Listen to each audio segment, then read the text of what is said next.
अपने trending star hit machine कहे जाने वाले केसारी लाल यादव जी का एक नया गाना फिर जा रहा है लॉन्च होने, जिसकी जानकारी आज के इस वीडियो में आप सभी को देने वाला हूं।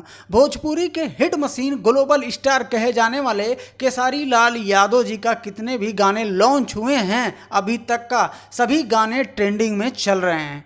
तो आज की इस वीडियो में एक नया गाना लेकर आ रहे हैं जो कि केसारी लाल यादव जी के आवाज़ में होगा इस साल का ये होली सॉन्ग।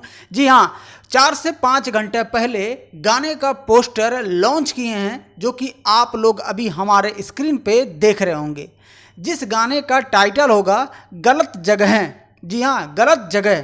तो भाई लोग इस वीडियो में फैड करेंगी केसारी लाल यादव जी के साथ में सौम्या पांडे, और इस वीडियो के डायरेक्टर हैं आशीष सत्यार्थी जी, और इस गाने के राइटर हैं कृष्णा वेदर्दी जी। म्यूजिक डायरेक्टर हैं बड़े भाई आर्या शर्मा जी। अब मैं आप सभी को बता दूं कि इस गाने को लॉन्च किया जा रहा है कल, यानी कि 19 मार्च को सुबह 6:30 बजे।